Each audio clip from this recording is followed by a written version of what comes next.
My name is Philip Lynch. I'm the Director of Special Education Services. Welcome this evening. It's a special evening tonight. We'll be hearing from Dr. Monifa McKnight, our superintendent. So we hope that we have some folks that are here to hear her message, important messages regarding our system, and be able to respond to some questions later on regarding special education in Montgomery County.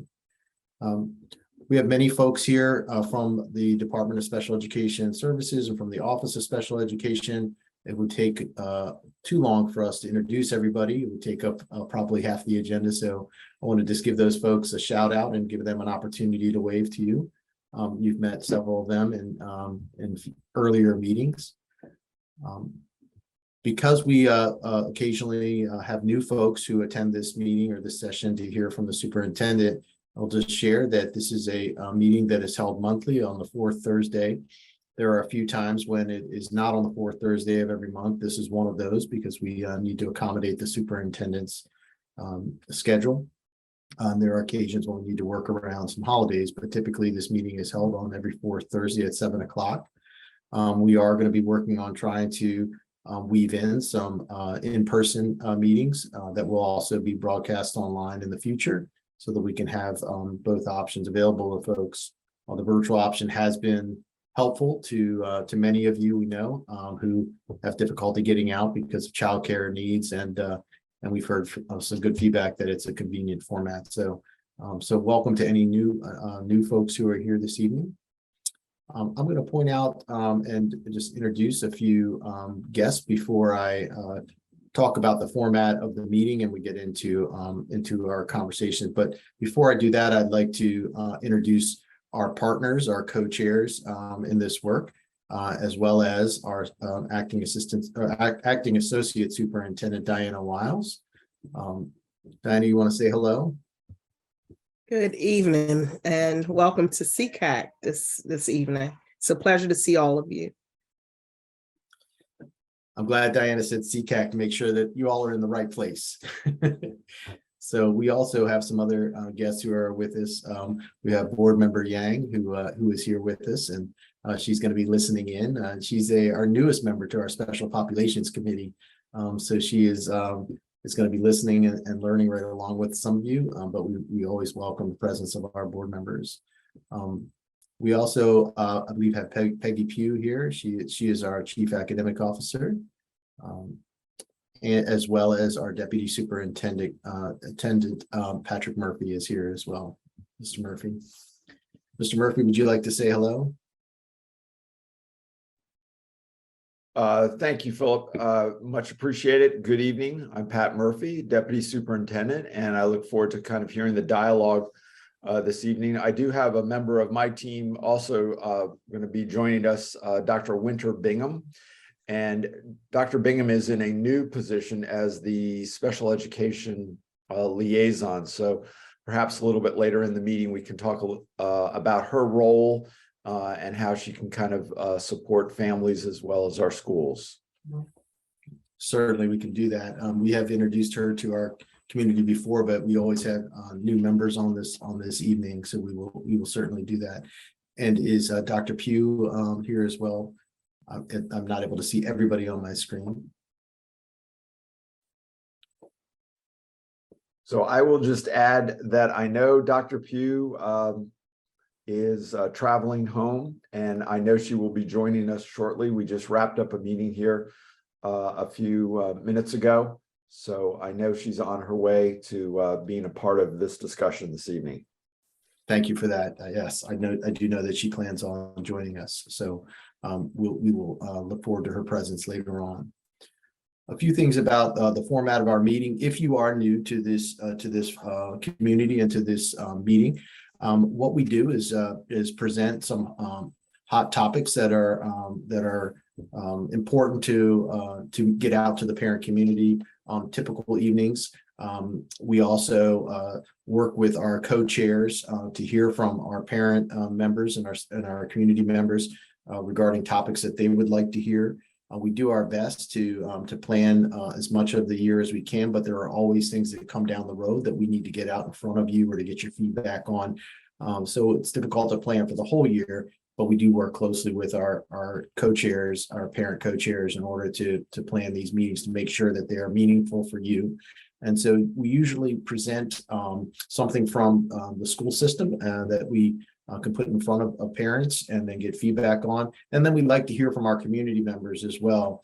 And so we often will, as a portion of our agenda, have one of our community groups present information about how they can help to support families and students with disabilities in Montgomery County. And we often hear from the rec department and other members of our community that are able to provide us some updates on services that are outside of the school setting. That's our typical format for our topics. We also have on a typical night opportunities for public comment. And I always often share that opportunities for public comment can be both celebrations as well as an opportunity for parents to share a concern that they may have regarding special education and the services to help guide us in terms of how we can improve our services to students and families in Montgomery County. We ask that folks share a public comment that they feel is going to be beneficial for other families and that may impact the community at large. And it's a wonderful opportunity to hear from you. And so we usually do on a typical night have public comment. If you have a public comment that you would like to make, you can contact our co-chairs. Their email addresses are on the web page. If you go to our SECAC webpage, you can get right to their email addresses, and you can share with them that you would like to in the future share public comment. It's important for that information to come to me as the director, so I can, if needed and relevant, I can respond to you and follow up if it's something specific to you and your child. And I often will need time to do some research and to look into it, get some additional information, and then contact you and follow up on that front. So I want to just for a moment introduce the parent co-chairs and give them an opportunity. Is Amy Bloom here? Yes, I am now. A little detour, but I'm here now. Thank you, Amy. Hi, everyone. I'm Amy Bloom. It's nice to see so many familiar faces, and welcome to our new families. We have two boys. One is in third grade at Bethesda Elementary, and the other is a sixth grader at Westland who receives special education inclusion services. So that's been a bit of a learning journey for all of us, but everyone's happy for now. And I just wanted to thank, I feel like I'm hearing from a lot more of you. So thank you for reaching out, and thank you, for being advocates and putting yourself out there. It's really nice, and hopefully we can all continue to work together. And I think Connie is still trying to get in. I'm not sure if Victoria is here or not. Victoria, unfortunately, everybody was unable to attend, but Connie, go ahead. Oh, sure. Good evening, everybody. Nice to see everybody. Always something goes wrong with Zoom. I think like we are all a pro at this point. So thank you everybody for your flexibility and perseverance. And also a shout out to the special education personnel from MCPS who's redirecting all the parents from the other Zoom accounts. So thank you so much. I'm a parent, just like most of you. I have a child with IDD who is in the Asperger's program, and I have a daughter who is in second grade. So I have been attending SECAC since my kids were little, and I always learn something from every session that we had, and I always take something with me. I'm a co-chair, just like Amy and Victoria. We are not paid employees with MCPS. We're just parents. It's a volunteer position. So we want to hear from you. Like Amy said, we want to continue to provide to advise that MCPS Special Education Department. So feel free to reach out. Our emails are in the MCPS SECAC website.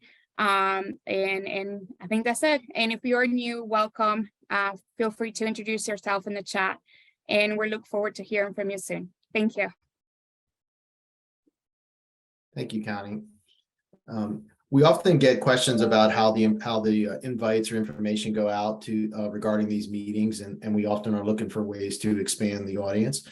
You're welcome to share ideas with us and with the co-chairs if you have other ideas about how to expand the number of folks that we get into these sessions, but we do put this information out to our listserv as well as our website, our webpage, in addition to placing information in the Montgomery County Bulletin under the quick notes. And then we also will send out a connected message. So those are the current ways we get the message out, but we rely on you too to share information with other families. If this is a forum that you've gotten terrific information from, we ask that you share that with other families and try to pull them in as well. So word of mouth is often undervalued, so we appreciate that.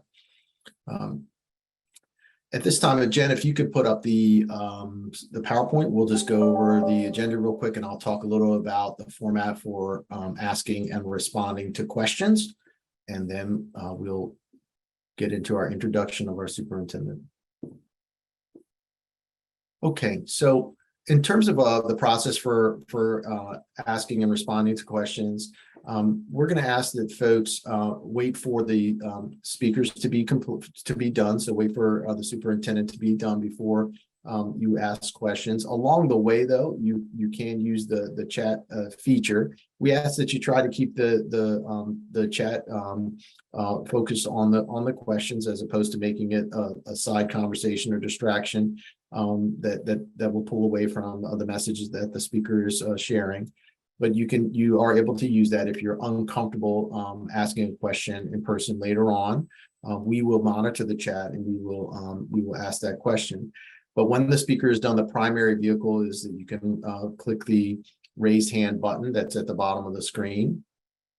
There's a picture of it there in the slide, and we will ask you in the order that folks raise their hand.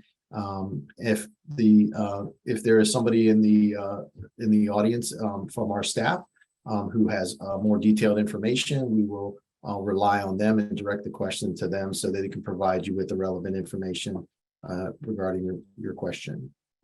We ask that you do your best to refrain from using information that might be specific to a school or student or staff members, so that we can maintain some confidentiality. Okay, there we go. So we're gonna after we're done with our introductions here, I'm going to turn it over to Diana Wiles, our Associate Superintendent, in a minute to introduce Dr. McKnight. We'll give Dr. McKnight an opportunity to address you all, and then we will spend time responding to questions as a group. And Dr. McKnight, given her schedule, needs to jump off. We're happy to hang on until 8:30 to respond to additional questions. Okay. At this time, I'm going to turn it back over to Diana to introduce our superintendent. So good evening again. I am Diana Wiles, the Acting Associate Superintendent for the Office of Special Education. And I'm so happy to see so many of you have joined us this evening, and hope that while Dr. McKnight has drawn you out this evening to come and spend some time with us, that you will certainly join us in future meetings. It's my pleasure this evening to introduce Dr. Monifa McKnight. Dr. McKnight supports the Office of Special Education through her 3 priorities: building and rebuilding trust with students, staff, and community, supporting mental health and well-being, and returning to a focus on equitable teaching and learning. The Office of Special Education is focused on meeting these 3 priorities through the work we do with all of our stakeholders. While the last 2.5 years have been extremely challenging for our students with disabilities and their families, Dr. McKnight has been a strong support for the Office of Special Education. From, for example, the return of 3 special education supervisor positions to help support our schools, to the addition of a new position, as Dr. Murphy referenced, special education liaison in his office. I'm very excited tonight to have Dr. McKnight join us at SECAC and to offer words of encouragement for the work that our staff members, parents, and students do every day. Thank you so much for joining us this evening, Dr. McKnight. And at this time, I'll turn it over to you. Thank you, Ms. Wiles, and good evening, everyone. Thank you so much for coming out tonight virtually. I don't know about you, I was racing from another meeting, wanting to make sure that I was here and ready for us to engage in the discussion. All the talk this evening is about the weather tomorrow morning, but tonight we're going to focus on our purpose for being here and to really talk about the things that are important to all of us and what we need to do moving forward. I first want to say I really appreciate you being here, and I was so happy that our SECAC co-chairs, Amy and Connie, were able to introduce themselves. And it was so meaningful in terms of what they said, just for the moments that they spoke. But Amy, I wanted to say thank you for welcoming our new families into this space. The power that we have in Montgomery County is when we have these groups, it is that we're coming together because oftentimes we're either, we figured out something that can help someone else who may be in a similar situation, or there are like-minded issues that we need to bring forward together in the space that we still need to talk about so that we can build some capacity around how we solve those problems. And being able to do that with a collective IQ is better than just a few people trying to come up with that. So thank you for welcoming our new families, because we need our new families to come in, be involved, so that one can be a support to you, this group can be a support to you, and so that you can help to navigate again through some things that many others who've been on this call have had to work through. So it's a system of network and support that we want to be able to continue to build on. Now, speaking of, earlier someone said we should figure the Zoom thing out. I don't know why my computer is saying reboot. We don't want that to happen right now. Okay, I'm still here. All is good. And then Connie also spoke about, her experience as a parent and the benefit of being in this group as well. And I just want to say, I feel like they are parents and as well as co-chairs. And so first, I want to thank you for being co-chairs and taking on the responsibility of this. But also, I want to say to the group, please take their words to heart in terms of being involved, coming into this network of support, because we do want this to be meaningful to you, which therefore is meaningful to us as a system in terms of the work that we do to support our children collectively, your children, our children. So just kind of set the stage a bit. In Montgomery County Public Schools, this is my 21st year in the system. And the diversity of students, the diversity of needs that we serve are one of the things that I see as a strength in our system. And it's something that we can continue to build on as we figure out best ways to serve all of our students' needs. But we serve over 20,400 students with disabilities being serviced through our Office of Special Education. Of course, you met Ms. Wiles and Mr. Lynch, who serve as the Associate Superintendent and then the Director in the Department of Special Education Services. So I know you spend a lot of time with them, see them doing much of the work, but we do serve a large number of students in Montgomery County Public Schools, and I'm proud of that. And it's something that I look forward to us continuing to build on in terms of what are those things that we need to make sure we're meeting the needs of our students and our families through this collaboration with you.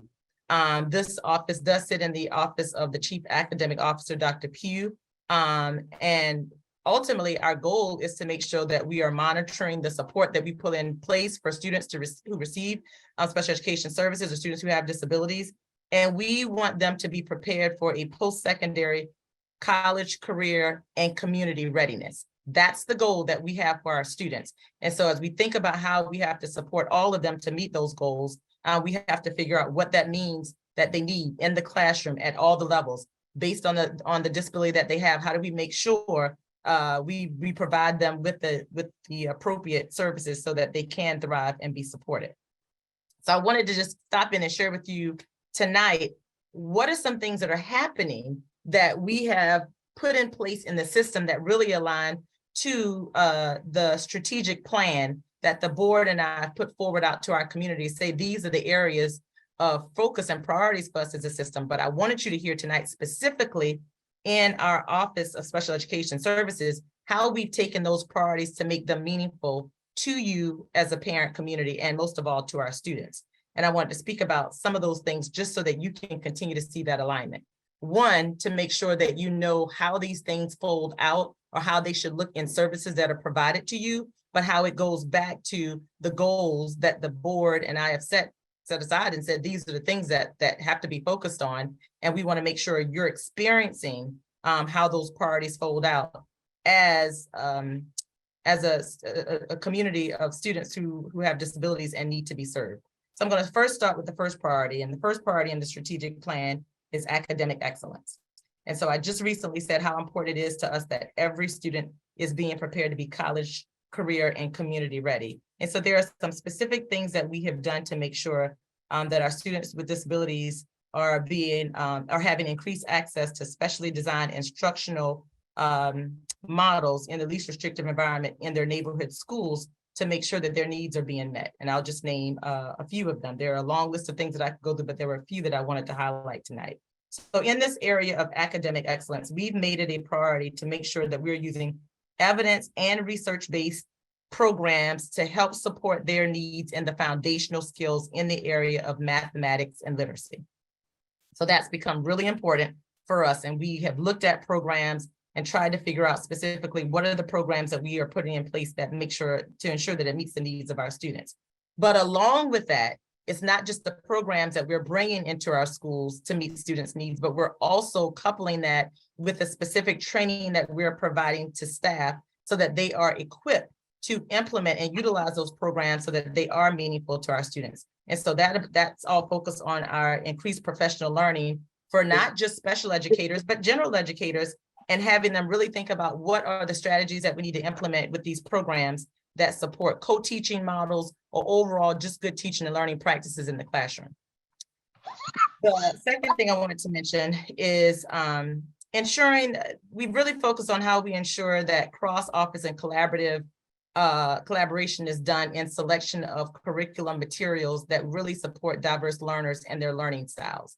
So as we think about how we select materials, going through processes of selecting that, trying to figure out what have our teachers who are in the classroom with our students and our students found most meaningful, so that we can continue to invest in those materials to have a diverse, diverse materials available to our teachers and students in the classroom.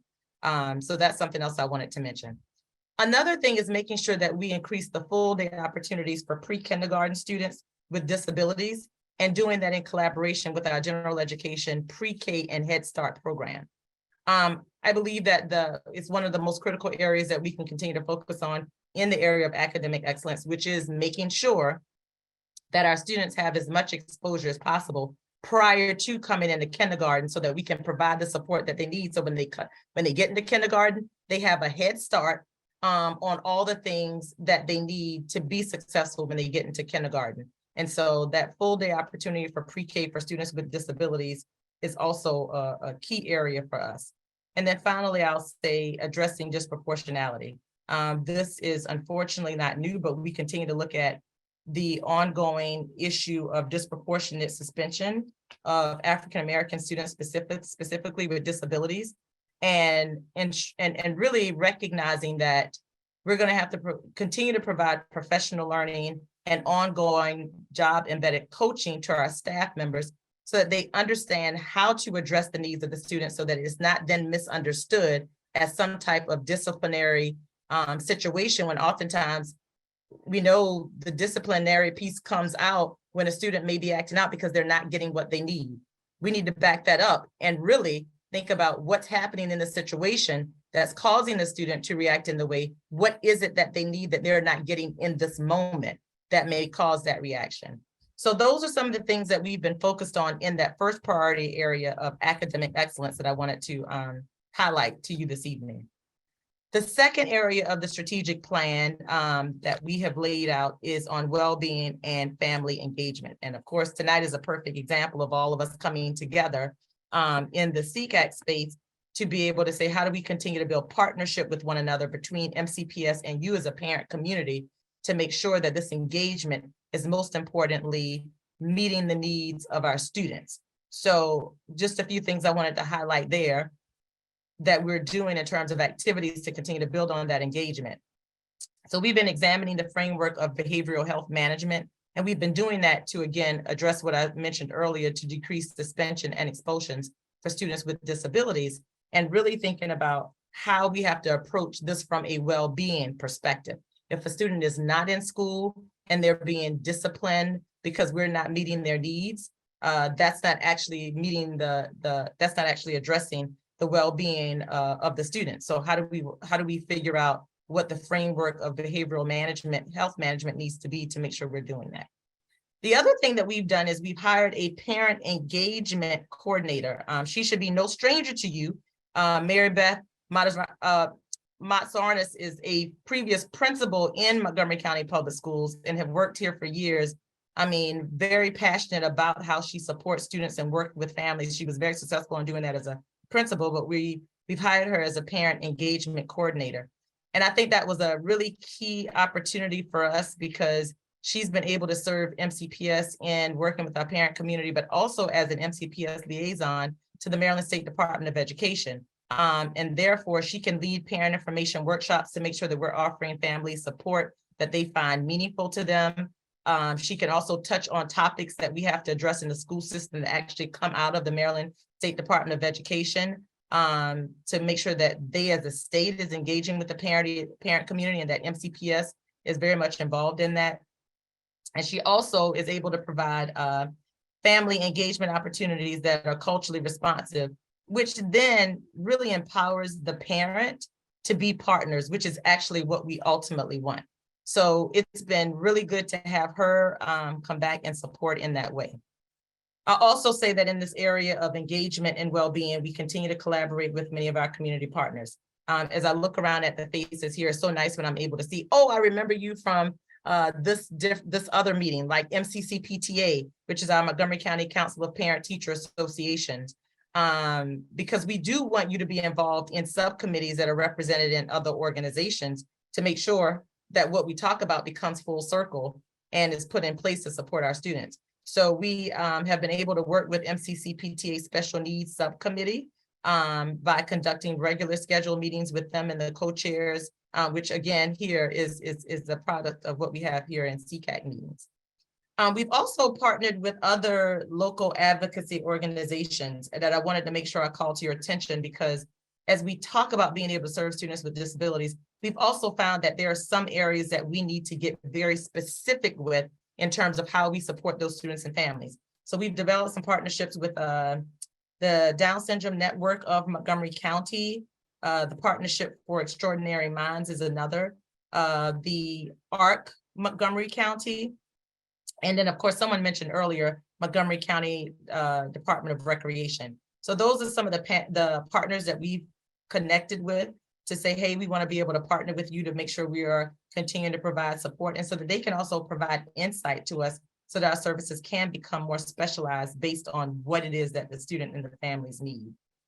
We do a lot of work internally with our Office of School Support and Wellbeing with developing the parent academies. And I'll say one of the things that I've asked that office to continue to do is to hear from you as a parent committee to make sure that we are providing the parent academies in a way and being very inclusive of topics that you find meaningful to you. So, you know, those are just some things that we've continued to do to build on our whole priority of well-being and family engagement. Dr. Murphy mentioned this earlier as well, but we're so excited to be able to continue to have supports in his office to be able to troubleshoot when we, oh, there's Winter. Hey, Miss Bingham, she's here. She's here. Hi, you just popped up on my screen. Ms. Bingham is here, and one of the reasons that we created her position as a special education liaison was because we recognized, particularly coming out of COVID-19, that this was a community that really needed to know that we as a system were still here with you and wanted to be able to work through some of the issues that were so difficult to provide services during COVID-19. And I know that while we're not in the place that we were 2 years ago, but when we talk about recovery, that's something that's going to take time, right?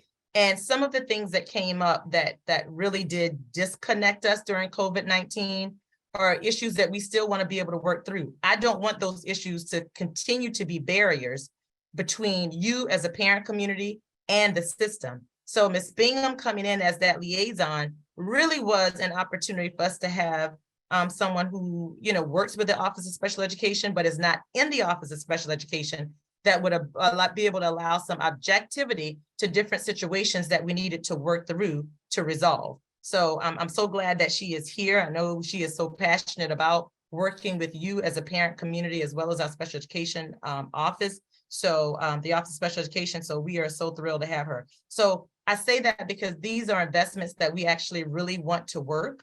And so when you hear the background or the foundation of why these different initiatives were put in place to support you, I want to make sure that we're utilizing them in that way so that they can be meaningful. And we can, of course, come back and measure and say, you know what, how is this investment working for us? Do we feel like it's something that's being meaningful in our space?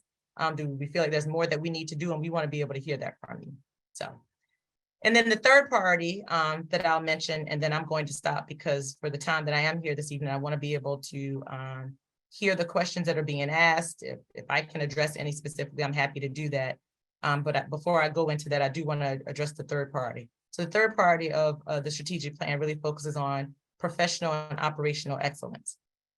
So of course, the Office of Special Education promotes and maintains a high level of professional and operational excellence by making sure that if nothing else, we're delivering culturally relevant professional development for staff members who are working with students receiving special education services. That's going to be the thing that I continue to come back to. The best that we can always invest in is making sure that the staff that we have working with our children are equipped to do so and have all the tools that they need to help our students be successful. So in that area of professional and operational excellence, we've provided professional learning communities, which we call PLCs for short, if you ever hear that acronym, for new special education staff with opportunities for them to receive job-embedded coaching and helping them to adapt to the curriculum that they're teaching. Now, I say that because you all know this year, specifically after coming through COVID-19, that we have really had to approach staffing differently. But one of the things that we found that we've learned from our staff is we will come and work with you as an organization, in this case, MCPS, but when we come, we want to make sure that we are being supported to do our job successfully. So in hearing that from staff, we've made a commitment to make sure that for those who are coming in new, as new teachers of special education or being assigned to co-teach in classrooms, that we're investing in them so that they can feel successful and have all the tools that they need to help our students and to be able to work with you, our families. So that coaching and that PLC that we provided for new special educators and for experienced ones are ones that we have really focused on this year.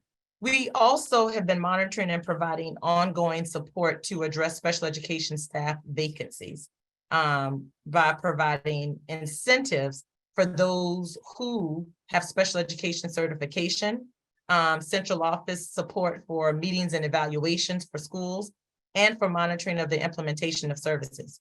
And I must say this year, when we continue to talk about our vacancies, I mean, it was really tough to look at the fact that while we had a number of teacher vacancies, many of those vacancies existed within our Office of Needing to Provide Special Education Services. Now, I am proud to say since the beginning of the year, now we have brought that number down significantly. I mean, I think at the beginning of this year, we were starting out with, I think it was like 167 vacancies within our database of teachers who specifically we needed to provide students special education services.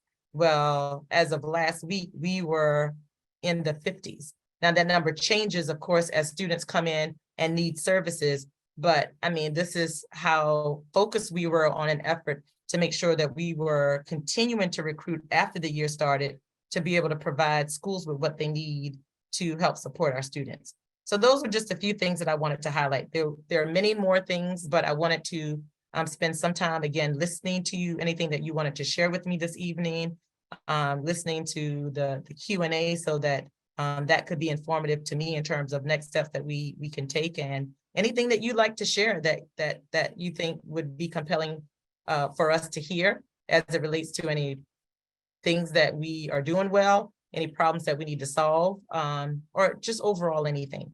But I just wanted to thank you again for being here tonight and know that we want you to engage always and in other ways outside of just this meeting. Okay, so thank you. I'll turn it back to Phil, I think, who will facilitate Q&A. Thank you, Dr. McKnight. Before we get into the questions, I wanted to just taken up since Winter Bingham was introduced. We've got that out of the way, so thank you for that, and thank you for waiving Winter. Winter, you have a request in the chat for your email address. If you want to drop that in there, that would be great. And I want to take an opportunity to introduce Dr. Pugh, our Chief Academic Officer. So Dr. Pugh, if you wanted to say hello, we know that you were running between meetings. So thank you for being here. If you wanted to say hello, and then we'll jump into our questions. Absolutely. Good evening. My name is Peggy Pugh, Chief Academic Officer. I have 27 years of experience in Maryland and very familiar with special education through previous work. I also serve on the Governor's Autism Stakeholder Advisory Committee, so I'm very familiar with some of the challenges here statewide. And I very much look forward to learning from you about things that we can do to better serve our students. And with that, I'll let you go to questions. Pugh.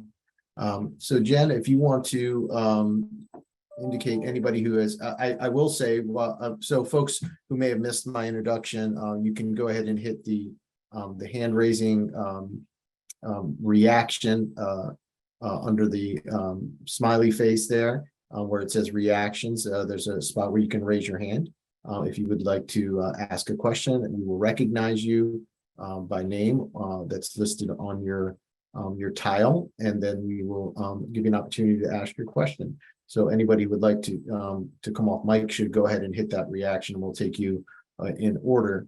You did get a shout out there, Dr. McKnight, for recognizing the supports for students' behavioral health needs. So we wanted to point that out to you. I know that you weren't looking at the chat when you were talking, so I wanted to make sure you saw that shout out and that recognition there.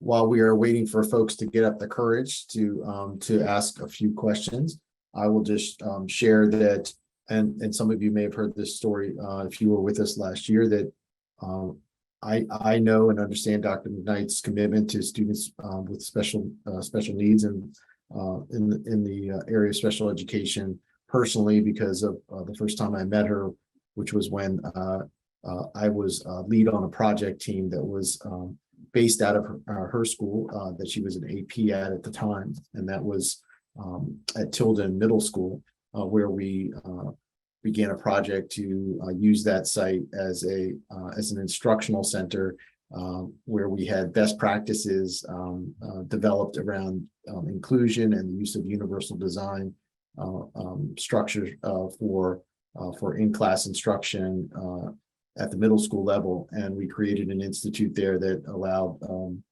special education teachers to come in and see those best practices. And it was a wonderful experience. And we partnered with Towson University, and she was just such a support as an AP. She took the lead for her building on that front and was such a wonderful support.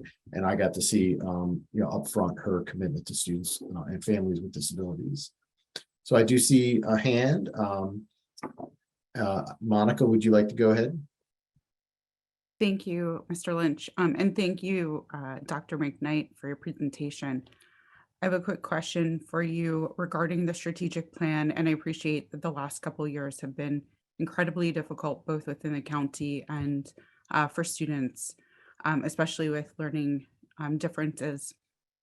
My question is regarding the strategic plan and enabling parents and also the counterparts within the special education community at the schools to understand the transparency around the process for IEPs and 504s, especially given the fact that there are staffing shortages, and some folks, might be lacking services but can't get the testing that's required in order to get the services that are needed.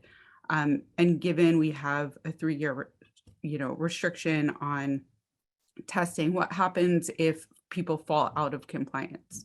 What is the county doing to help families that might need the testing support? And what is the transparency around that process so that they can get the support and also understand what those opportunities for support may be? So that's, I appreciate very broad, but would love to understand if you could speak to that or where folks could find that. Thank you. No, thank you, Ms. Shepherd. I appreciate you raising that. And I will call on Ms. Wiles or Mr. Lynch to get into some more specifics around that. But the first thing that you said really captured my attention. I'm so glad you asked that question, because we actually never want a timeline or the lack of resources available, whether it may be people or whether it may be assessments or whatever the resource may be, to be something that gets in the way of a student getting what it is that they need. I mean, and when that's the case, we actually have to know that that's an issue so that we can solve it, so that we are not getting ourselves into any space that we are out of compliance. And most importantly, we're not able to serve a student's needs specifically. So how do we get, so it sounds like it's more of how do we get that information from the schools to know specifically when that's happening, so that we can then put some things in place to make sure that we're not, running out of time and meeting a timeline for being able to provide our services to students is key. So I will turn to Ms. Wiles or Mr. Lynch to speak to that specifically, because we have to know in what cases is that happening, so that we can not run out of time in that specific instance. Certainly. Thank you, Dr. McKnight. So a couple of things that I want to point out. As you all have heard tonight, we have 2 new positions this year. Our parent, a special education liaison, and our parent, I always get her title, Mary Beth's title wrong, but our liaison between our parents and MSDE. The 2 of them are working very closely to develop trainings for parents so that you understand the process. We want to be as transparent as possible with you so that you understand who to go to when you have questions. If there are delays in the process, which office, which individuals to reach out to find out how to get us on track with those timelines. As you all know, with students with disabilities, IDEA is all about timelines. So we want to adhere to those processes as closely as possible. Dr. Bingham and Mary Beth are working to provide information, and if that information has not gone out yet, it'll be coming out soon, about several trainings that they're doing for parent groups. We also recently launched a Facebook page and an Twitter page that provides information and announcements on things that parents can do to connect with us to get information. If you have a specific concern about your child, please reach out to Philip Lynch, to the Resolution and Compliance Unit, and we can put in the chat the email address for both Mr. Lynch and for the Resolution and Compliance Unit. But we have people who are ready and able to support you, to help you if you feel stuck in that process. Thank you. I did see 2 other questions in the chat. I can go ahead and address those specifically that are related to me. The one question from Beth Pruski was asking about addressing ongoing data as it relates to math learning loss and the implications for students receiving special education services. Well, first, I want to say that, we were very clear this fall in terms of making sure that we present the data to our community so that you would see exactly where our students are in literacy and mathematics.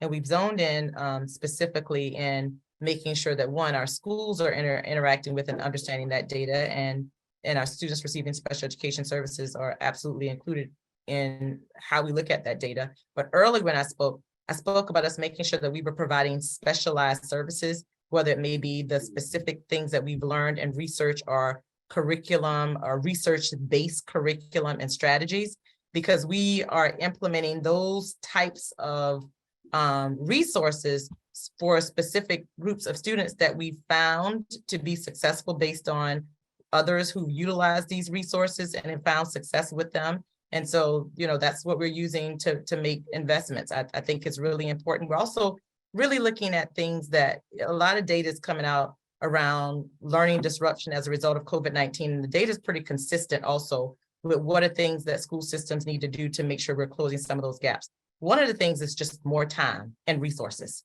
with our students.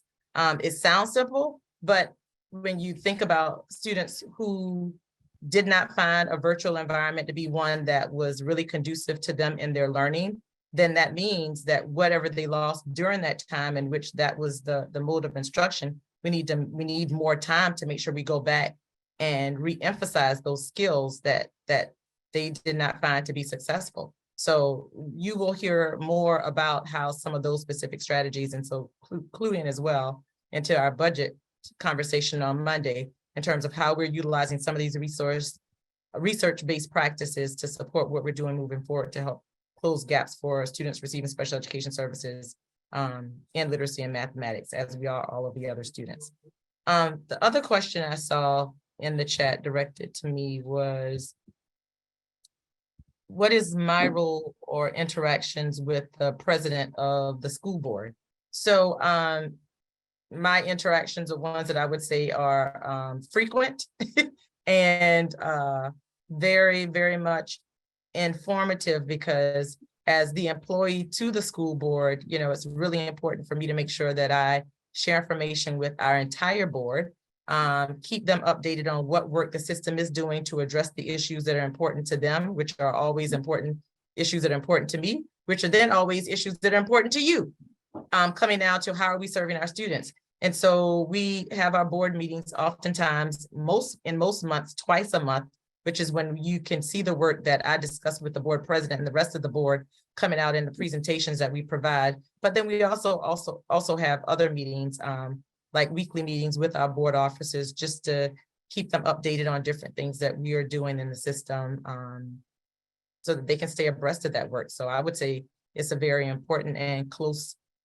connection for the superintendent and the board officers and all the board members to have. Dr. McKnight is taking the reins on the chat. That's great. So thank you for taking a look at those questions. I'm going to turn it over to the next person who had a raised hand, BH Hassel. Sometimes folks. Good evening. There we go. Go ahead. My question has to do with ESY. During the academic school year, a student can be at a certain level in math, but when they go to ESY, it's totally inconsistent with what was being taught in the classroom. They come back in the fall and are tested, and there seems to be surprise that they're not operating at a higher level. Is anything being done to address that?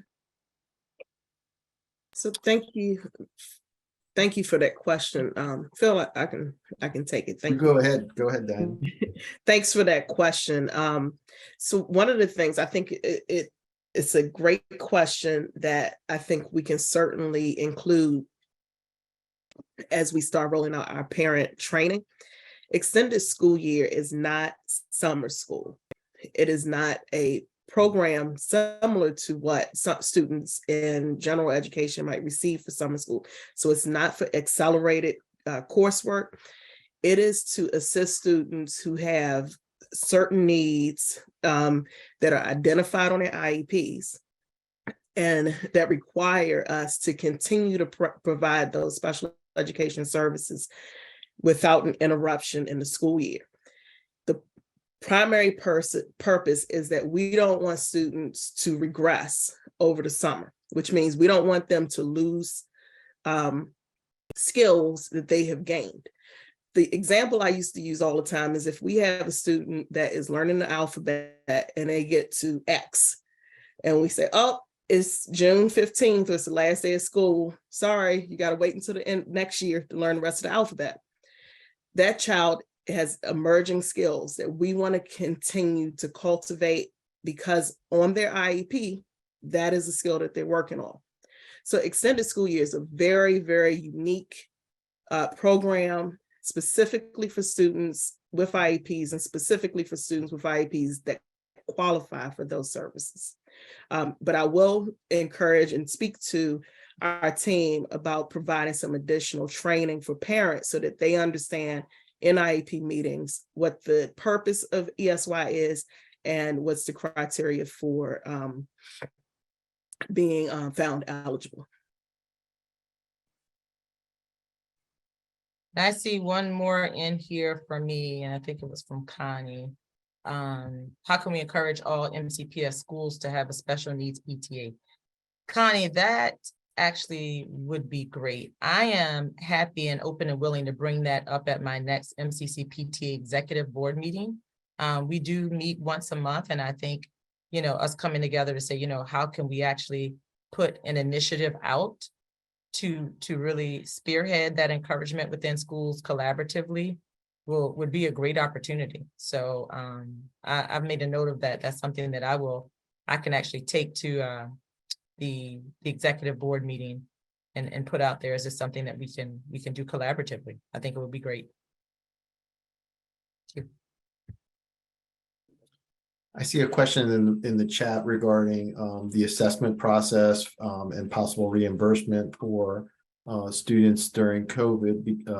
And so my response to that, Ariana, I think has put that in the chat, is that, you know, we have a process that schools follow to monitor student data, whether that be behavioral or academic. And in fact, we just did a presentation to our elementary principals on the process for monitoring the data of all students. We have a framework, our evidence of learning framework, that we use to monitor the academic data.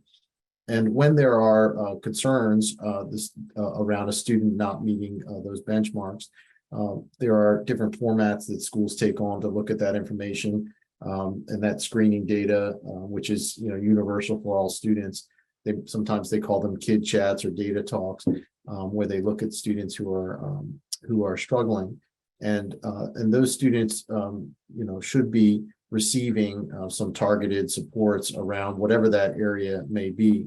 And then the school has an opportunity to bring students forward for whom they suspect may have a disability into that process, that child finder screening process. And so that's the approach that the school takes, but you as parents also have that opportunity, and this relates to the earlier question, to make that request as well. So I know I'm not speaking specifically to the period in which we were at virtual learning during the pandemic, but that process exists regardless, and so you as parents do have the right to request that schools conduct that meeting to look at all of the available data for your students to determine whether there's a suspicion of a disability, and then engage in the assessment process.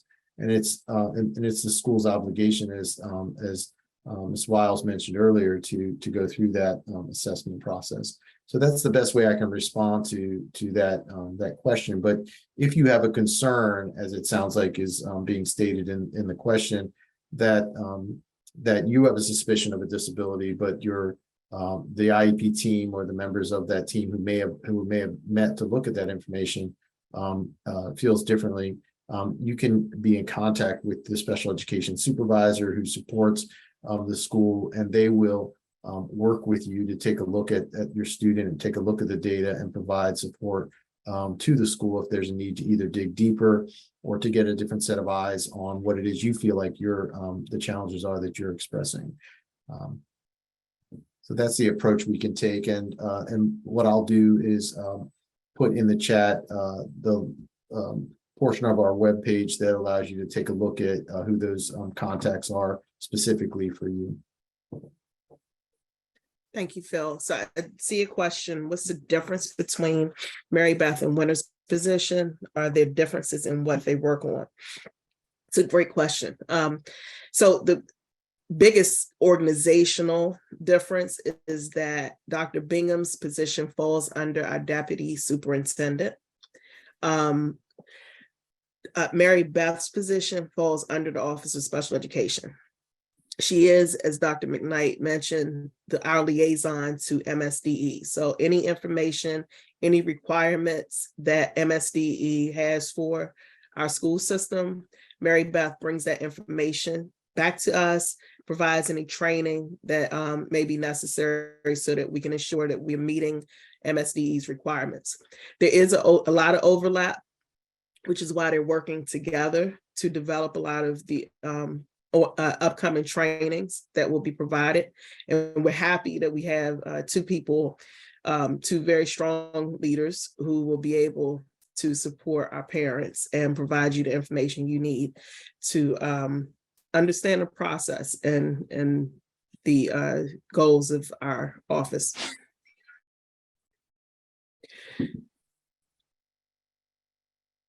Another question I see in the chat, how can we help discrete special education programs and their students feel more included at the school? They're more included at the school they're at, rather than just a separate program that just happens to be at school. So I want to talk about this just for a second, and then I'll turn it over to Phil so that he can provide some additional discussion on this. Since I've been in this position, I have toured several schools with discrete programs to see the program, talk to our staff members, and really gauge how many the opportunities that our students are getting to be included. That is a priority for me. As I start to become more familiar about where our programs are and what those opportunities are, we want to be able to provide support for schools so that they understand that our students in discrete programs are all of our students. They're not the special education students, they are not the autism students, they are not the students with cognitive disabilities. They are all of our students. And we do not live in a world where there are discrete programs when they get into college, when they get into the work world. So I'm very committed to providing those increased inclusion opportunities for our students and for training our staff members, general and special educators, so that they understand that that's an important piece to the work that we do. Phil?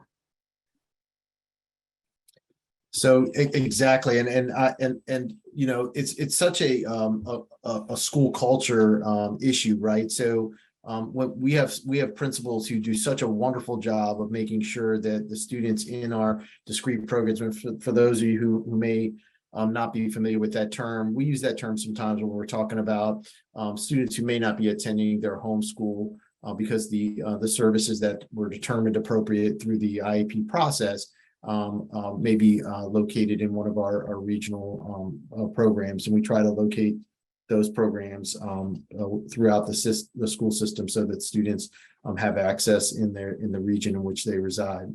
And so that's what we're referring to when we say discrete programs.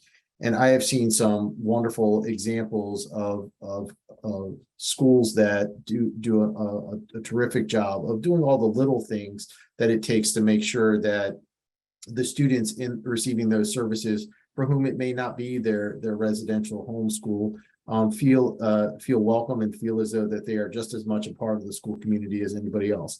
And so some of those little things can be making sure that they have access to the after school clubs and the activities that are part of the school for students for whom sports may be available, making sure that students we work through some of those logistical challenges, because there are logistical challenges sometimes that can get in the way and be barriers to make sure that students have access to those types of after school activities. One of the things that we do as an office is help to support schools with the acquisition of an activity bus. If there are questions around that, we can work with transportation. But those are the types of little things that I think make a big difference. And so we have models out there. And so if through the types of visits that Diana mentioned, we feel like there's a service or a program that is not really woven throughout the fabric of the school community, we can work with the administrators in that school to try to help do those little things and help get through some of those hurdles that may not certainly not be intentional, but also may be some barriers to making sure that all of the families and students feel as though they're really a part of that school community. Ms. Shepherd, I see your hand. Thank you, Ms. Wells. Sure. I had the pleasure of speaking last year in advocating for science-based curriculum changes. So I'm really grateful to hear Dr. McKnight stating that as part of the strategic plan and the academic excellence and the first point around evidence-based research for math and reading.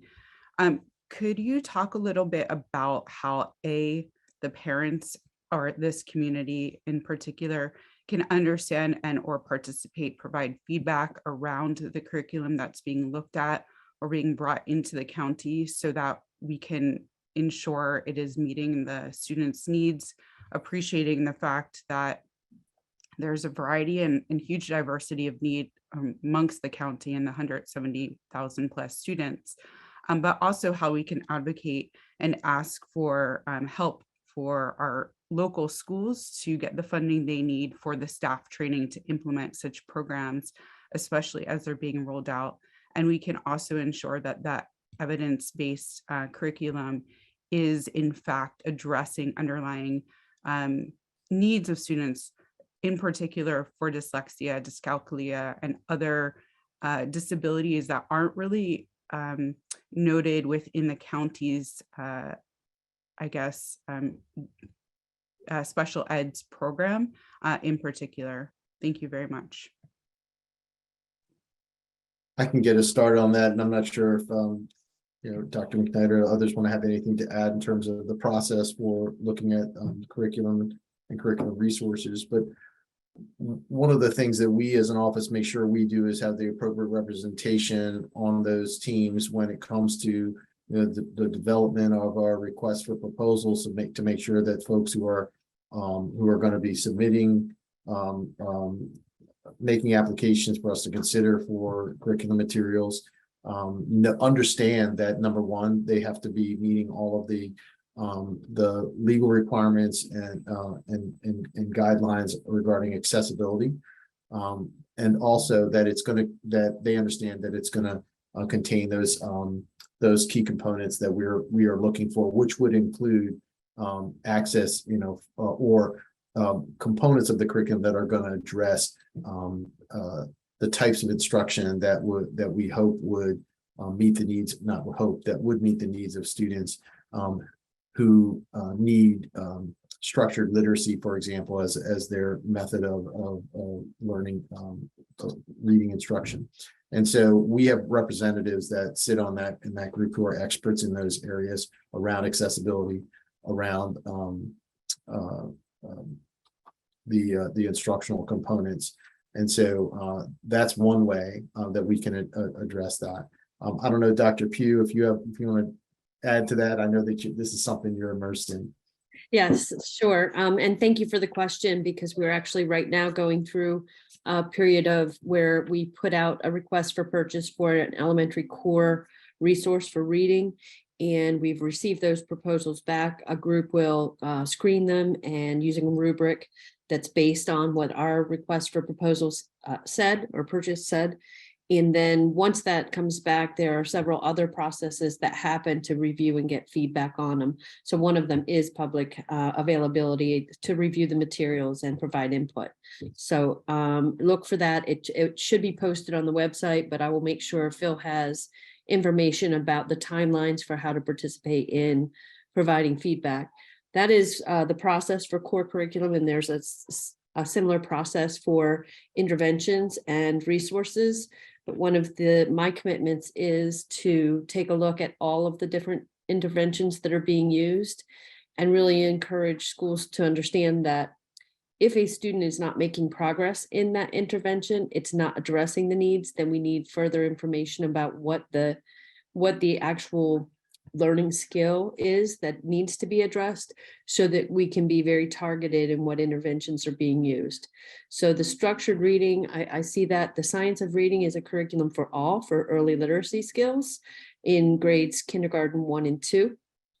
It will be providing the foundational skills, and in the same block, they will have access to the grade level readings and writing as appropriate, right? So it's foundational skills for everyone along a sequence. They're using the DIBELS assessment to determine what areas of skill growth and gaps that are needed to be addressed. And then we have specific resources for those areas to target those areas. We also have Orton Gillingham. That's another good program. The screener in DIBELS will help identify with the students for services for dyslexia. So I think that between the resources that we have in terms of screening and assessments, as well as then the evidence-based interventions that we'll use, we will continue to look at how students are progressing in those to make decisions on an individual basis about what a student needs. I just wanted to add to that, to answer the professional development question. I'm working with our associate superintendent in the Office of Curriculum and Instructional Programs, Nikki Hazel. And our teams are going to be working towards developing professional development that each of our teams can do together. So our goal is that we are not pulling special educators and general educators into two separate rooms to learn how to provide the instruction. We want to have them in the same room. We want to embed how we provide specially designed instruction to our students in the training for all of our teachers, so that everyone is hearing the same information at the same time. And our general educators are developing an understanding of how to service their students in their classrooms.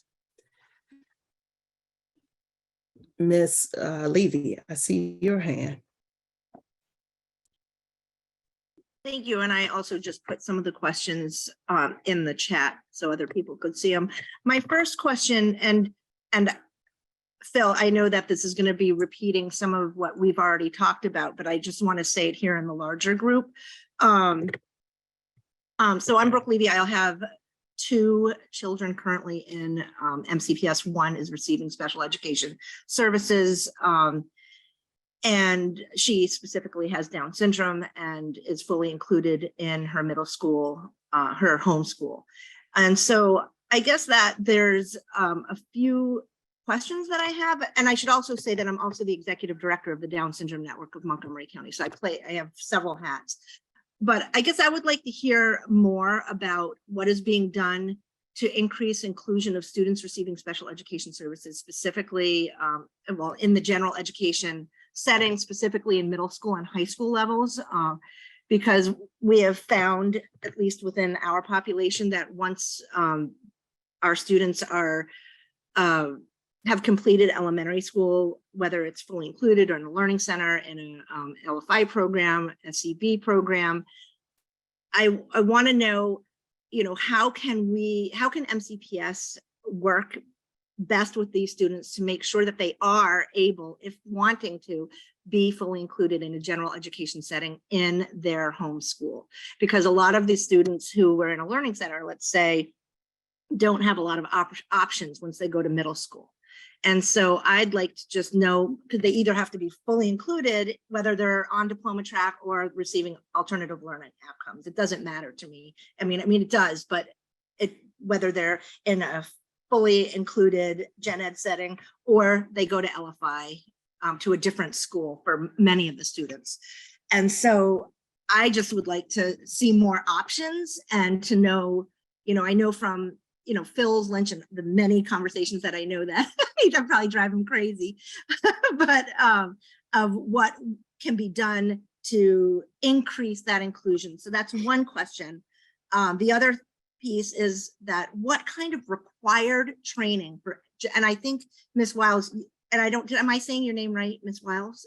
Okay. Yes. That you just started to address this is the training for general education teachers, because I have found that so often when you're in a pre-service program, students studying to become teachers, they don't have the opportunity, or the opportunity isn't provided for those teachers learning to become teachers in the general education setting to do inclusive teaching and learning.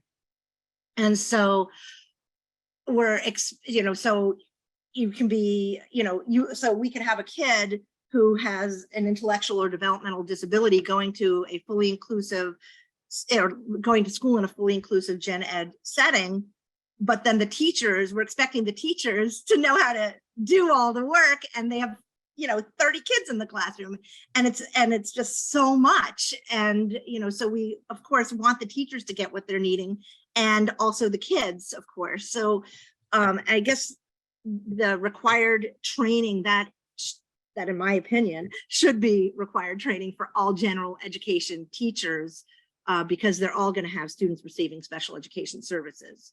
And I'm speaking specifically for the middle school and high school levels, because inclusion is so much simpler at the elementary school and the way MCPS is set up. And then the third piece is what kind of training is for school administrators to either continue fostering, because I'm not saying that it's not happening, having like the climate of inclusion. How can, and I'm not just talking about kids with intellectual and developmental disabilities and kids receiving special education services, but just the whole idea of the climate of inclusion. What is required for those administrators who are leading a school? And I know that I just said a lot, and I apologize if this was already said. I had another meeting before this one or during this meeting. Thank you for your question. It was not already discussed, and it is a timely question. And I'll take it from a central office first approach. Dr. Pugh and I probably talk about inclusion every time we meet. So it is a priority of hers and a priority of mine. I recognize the challenges of not having general educators come into the system having the training that our special educators have. I certainly wish that every college and university that graduates as a teacher would put the emphasis on training them for all of our students. That being said, in terms of programming and what we currently do, prior to this year, we did have a grant, TIES grant, where the state MSDE is providing funding for this very purpose. While that grant is expired, so we are not getting that state funding, we've still committed to having that position in a district so that work can continue. And the purpose of the work, the purpose of the TIES program is to increase inclusion opportunities for our students, and particularly for our students with significant disabilities, significant cognitive disabilities. In addition to that, I see Simone Guinness, who's on with us this evening. She has transitioned out of her supervisor transition position into the acting supervisor for specially designed instruction. That position is a newly created position this year. And she's going to be working with Kathleen. Forgive me, because Phil, can you give me Kathleen's last name? Kathleen Greenberg, yes. Greenberg, who was the person that was funded in that TIES position to continue to support that work. In addition to that, we have several other people within Phil's team that support how do we get more students in inclusion, how do we train staff to prepare for students who may not have had inclusion opportunities early on in their educational careers. So it is an ongoing process. It is not something that we can resolve overnight. We're developing a plan to support schools and to determine how we can increase inclusion for more students, because it's important. And it goes back to what I said earlier. Inclusion is so important for not only the student with a disability, but it's important for our students in general education, because once they get into the work world, they will work together in colleges and universities, they will study together. So we want to give our students as early as possible an opportunity to learn from one another. it's a major priority for us.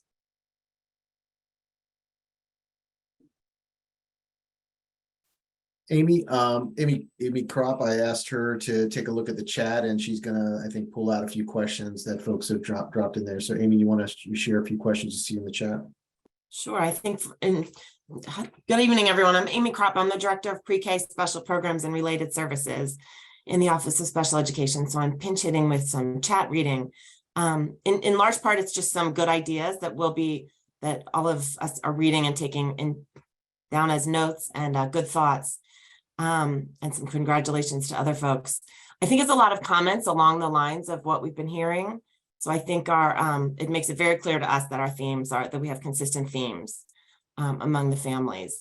I don't honestly see any very specific questions other than Ms. Yang asked a question. With Simone Guinness transitioning out of transition services into another supervisor position, the new acting supervisor of transition services is Margie Parrott, who parents of older students will certainly know as the long time instructional specialist who can step pretty easily into Simone's big shoes that she's leaving.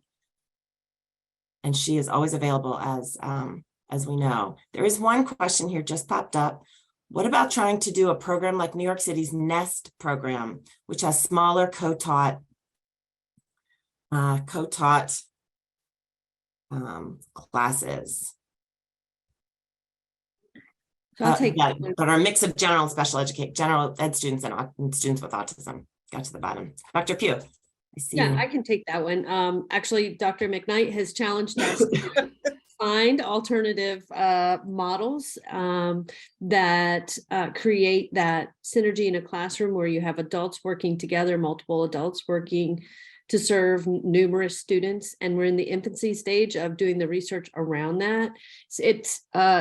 It's a little different than the NEST program, but what it does, the whole concept is, rather than having separate classrooms and a person who comes to determine what students need in special ed, for example, your team would know what the students need, be planning for that proactively in delivering that first instruction. And then everyone has a role in supporting the smaller groups and monitoring progress of students. So there's some various different models out there that we are very interested in exploring to better do two things.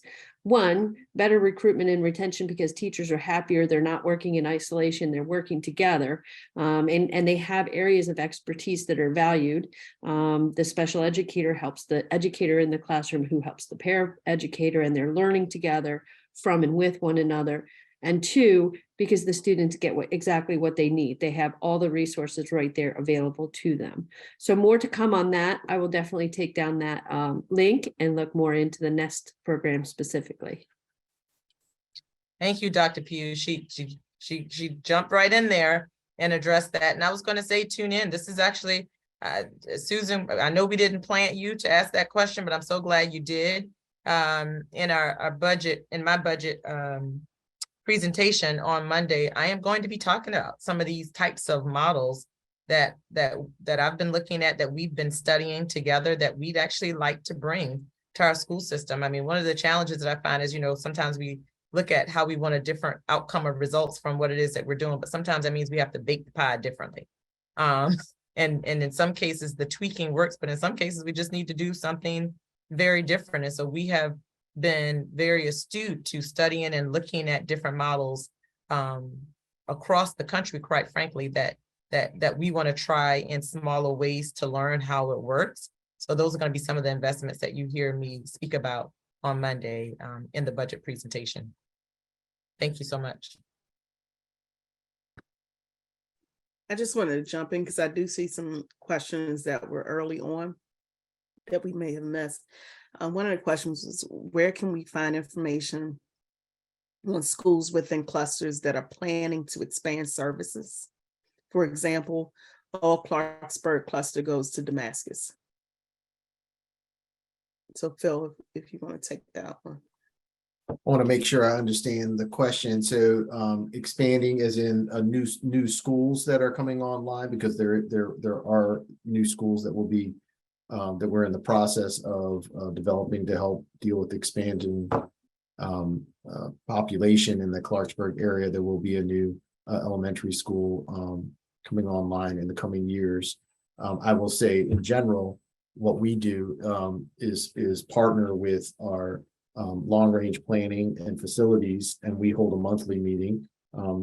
Julie Hall is on this call here. She is our director of our business, fiscal, and information systems, and she is the facilitator for that meeting. And whenever we look to expand for whatever reason, whether that's growth in a specific program or we're adding a school because of growth within a certain area of the county, we have a terrific cross-office group of folks that come together in that meeting to discuss all of the different data points in terms of the enrollment of the neighboring programs to determine, you know, which services need to be provided to maybe alleviate some of the growth pressure that some schools may be feeling around a certain program, whether that be a pre-K program or an autism program, whatever that might look like. We always are going to make sure that any school that comes online is going to have the ability to provide those base level of services for students with disabilities. But we also then would look at, you know, what are the needs in that region and system-wide to help make sure that we're able to provide a continuum of services for students with disabilities. And if there's a need within a certain type of disability, then we would look to address it through adding a program within that school. And then we would literally work with our facilities folks to help make sure that if there's any specific design needs that need to go into the planning and design of those structures, that we provide input as an office. And the long range planning committee is terrific about getting our input along the way as new school buildings are being designed and built. And I see another question that was in the chat earlier. How do schools or school principals communicate with the county if they are interested in more teacher training for special education, excuse me, sensitivity and training for teachers and staff in terms of receiving funds and resources? So we have several ways that we both deliver training, professional learning, but also how principals can inform us that they think their teams need it. Within Phil's team and Amy's team, the area and program supervisors are working directly with the schools. So that would be the first point of contact. If a principal feels like his team needs more support, his or her team needs more support, needs some direct training, they would contact their supervisor, and the supervisor would either provide that direct training or may work with other central office staff to help that principal access that training. In addition, we have monthly training for our secondary resource teachers with ongoing various topics related to special education. We have quarterly trainings for our elementary special educators, and they go to those meetings and go back to their schools to disseminate that information.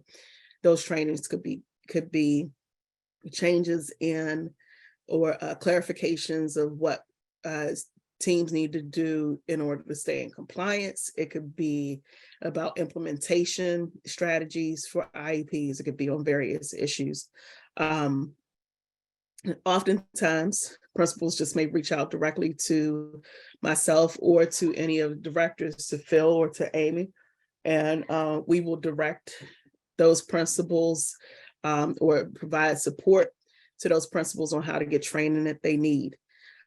Finally, our resolution and compliance unit does direct training to schools and to principals to if there are issues that arise where we need to ensure that they are either aware of how to stay in compliance or how to anything in the realm of ensuring that we are providing students what they need and complying with the law. I saw a question or comment in the chat asking about specific information regarding dyslexia. I'm not going to be able to speak specifically to the comment about the webpage, although I can look to work with our curriculum office to see what information we can add to the webpage.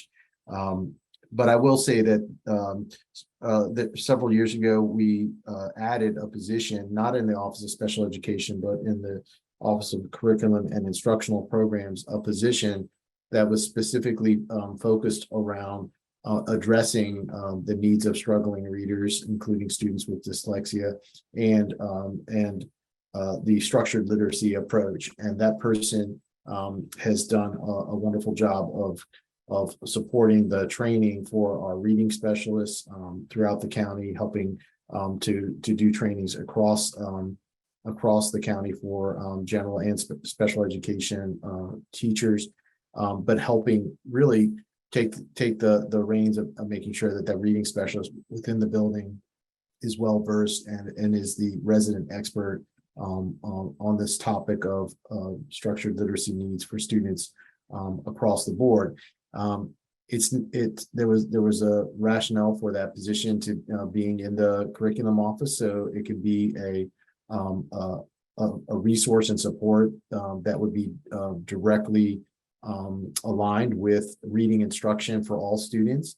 But we partner very closely with the Office of Curriculum Instructional Programs, including the representative. I'm blanking on her name right now, but I'm hoping one of my colleagues will be able to Laura Hankins. Thank you. Say it again, Jen. Laura Hankins. Laura Hankins, right? So and so she is our representative. In fact, she has spoken to this group before, and we can certainly, if that's a topic of interest, have her come back and talk about what it is that she does to help support our efforts around the professional development for structured literacy in the future. So I wanted to give this question to Peggy, if you could respond to this one. How is the science of reading influencing the curriculum implementation for special education students?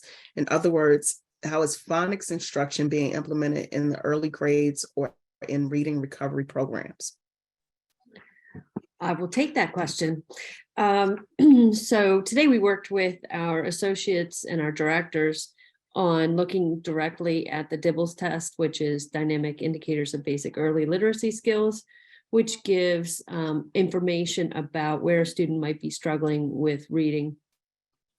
So I think we know a couple of things. We know the science of reading is all that we know about doing good reading instruction, and that it really requires a sequential foundational literacy pathway for all students. And in that foundational literacy pathway, these screeners along the way, we give them beginning, middle, and end of the year, and it's new this year, or it was here and then it went away and now it's back. We're really looking at what it is that a student absolutely needs in order to continue to move forward in this whole what I'll call pathway towards literacy, which really is sounds, letters, in order to determine meaning of words and then word meaning. So every student in K-1-2 will have that learning progression of based in the science of reading, in addition to the application of reading comprehension and writing, because it's not just the foundational skills, it's foundational skills and then applying them in comprehending and responding to texts. So we have that. We're doing very focused professional learning. A lot was done this summer with our teachers, classroom teachers, and then it was followed up on with our reading specialists as they're practicing and using the data and using the resources that we can see visibly in the classroom, making an impact. And then we also still have availability for grades 3 through 5 for any student who is struggling, as indicated usually by the MAP R. If they're in that low range, then we know we need more information. We can use the DIBEL screener for them as well to determine, are there learning gaps that we need? So I believe that the structured literacy program has had a good, clean rollout with all teachers present in first day of school and able to participate in that learning, and then supported as they're implementing. So it's new here. But I think that the teachers, hopefully what they'll see in the mid-year progress checks with their students, that it works.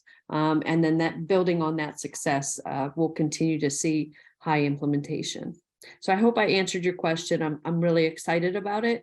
I'm excited about the shift. And with any new thing, you're going to experience bumps and have to respond to questions, because we've taught our teachers all along, do balanced literacy, and now we're making a significant change to, it needs to be this very structured approach to phonics, phonemic awareness, letter names, letter sounds, in order to access the reading. It's also further compounded then if a student whose student's first language is not English. So they also can then go through and learn how to sound out and decode the words. But if they don't know what the words mean, we have work to do to help them expand academic vocabulary so that the sounds can translate to words to meaning. So I hope I answered the question. Thank you. So before we move on to the next part of our agenda, I just wanted to say that we are going to make sure that, because I do see a couple questions that we weren't able to get to before 8:30. So we'll make sure that we collect those questions and that we are able to follow up with you with responses, as well as some concerns that parents raised about students individually. We'll certainly make sure that we connect with you and connect you with the appropriate person to address the specific concerns that you may have had with your student. So Phil, if you want to take us to the next part of the agenda. Before we go to the next part, can I just say I wanted to thank you all for having me this evening. I know I was only supposed to come on but I really wanted to hear the questions to help inform our thinking and next level of work in the system. So thank you for allowing me to be in and engage and address some questions and be able to hear some of what you said. I did want to acknowledge there were two themes I saw going in the chat that I think will be really important for us to follow up on. I saw some statements or questions around making sure that we have the appropriate and right services available for students during the summer, students who have disabilities in different programs. Like I saw one specifically in there around connections and there being a concern about loss of the social interaction time during the summer. So thank you for that, because I think that gives us something to think about, especially when it's, now December and it's going to be a minute before we get to summer. I'm going to ask the team for us to continue to look at that and look at an assessment of what those needs look like so that we can try to make sure that we have things in place to support our students in the summer. I also saw some comments in there about accessibility to testing. I saw that coming up several times in the chat, people just wondering, how do I get information if I feel like, I need to engage in testing, the process, what it looks like. That's something I also would like for us to dig into a little deeper, so that our schools are informed of how to inform our parents are informed. And most importantly, if a parent is concerned about their child and they're wanting to just figure out what the needs are to support them, in that process, that's what we want to do. And so I saw that in the chat as well, coming up pretty clearly. So I'm walking away with those being a few things that I heard raised tonight that we want to really focus on over the months to come, just to make that we want to take this worry from you. And the last thing we want is for parents who are trying to access services to find the process cumbersome, that, when we're all trying to work towards the same thing, which is to get our children what they need. So I will take that with me. Thank you for being honest. Thank you for asking good questions. And thank you for sharing what some of your experiences have been to help improve our work moving forward. I saw some things in the chat, I want to wish you all happy holidays as well. Please take care of yourselves. That's really important. I think as we have come out of the last 2 years, we've got to be well individuals ourselves to be able to serve in the way that we need to. So I hope that you, as our parents and families, are taking care of yourself during this time and spending this time with your children to have that downtime that everybody needs. So know that I appreciate you, and let's continue to have these conversations about what we can do moving forward. And I didn't see earlier, our board member, Ms. Yang, is here tonight. Thank you, Ms. Yang, for being here and participating in this discussion. I mean, this is work that we do in partnership, MCPS and our Board of Education. So I'm sure this was as informative to her as well as it was to me in terms of how we will continue to have partnership moving forward. So thank you. Know that I appreciate you deeply. I'm proud to be a part of you as a community overall in MCPS. And thank you to the team for being here tonight and taking the time to really go through the questions that are important to our community. I appreciate you all. Some of you I'll see tomorrow. Others, take care, and I'll see you after the holidays, if not before. Have a good night. Thank you, Dr. McKnight. And we are going to wrap it up, but we want to give a big thank you to you, Dr. McKnight. Round of applause for being here and being open to hearing the comments and questions from our community. So thank you very much. And also want to thank, as Dr. McKnight did, she did a great job thanking everybody. We want to thank our parents for being here, but also want to thank our staff for being present so that they can hear what your themes around questions and concerns are.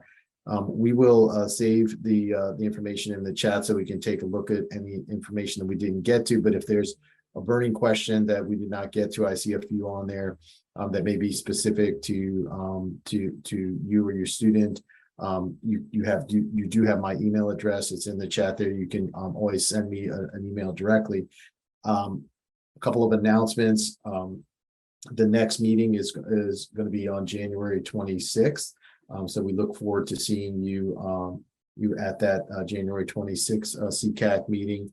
I saw a few folks who wanted to be added to the distribution list, and I've already taken some steps to add you. So no worries there. I put in the chat a link to the contact us portion of our webpage, which gives you access to all of the names and contact information for the program and area supervisors.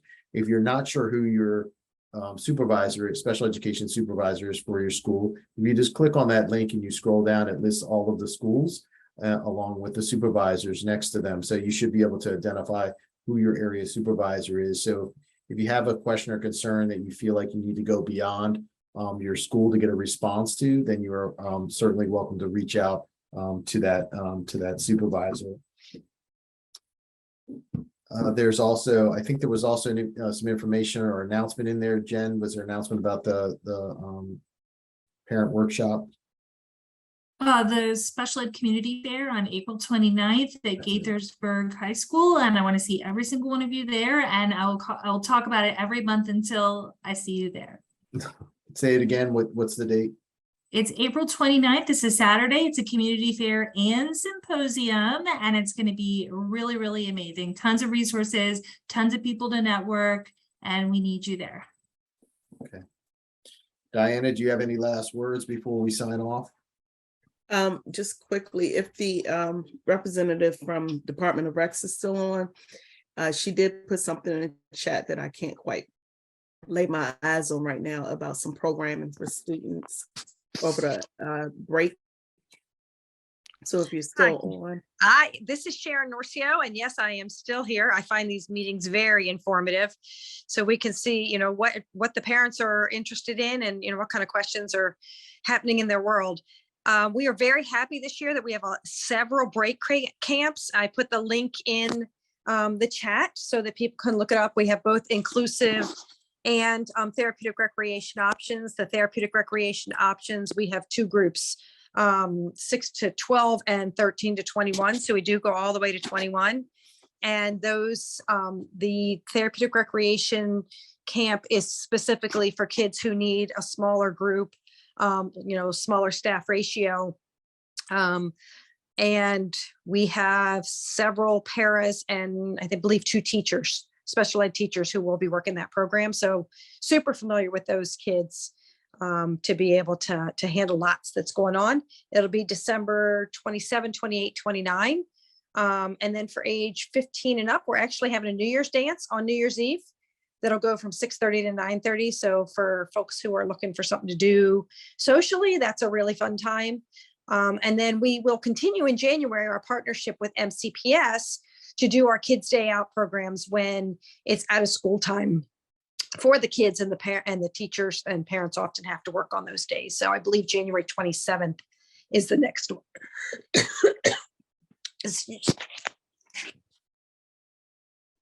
So Thank you so for much, that. Sharon. Yeah, thank you for that. And we can actually put that on both our Twitter and our Facebook sites so that our parents are able to access that information. So thank you again to everybody, staff, parents, for helping to make this a wonderful evening.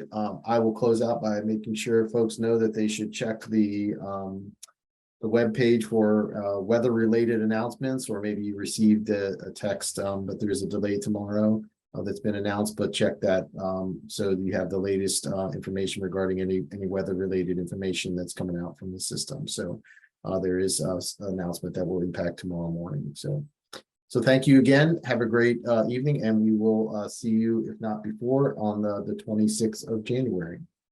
Take care.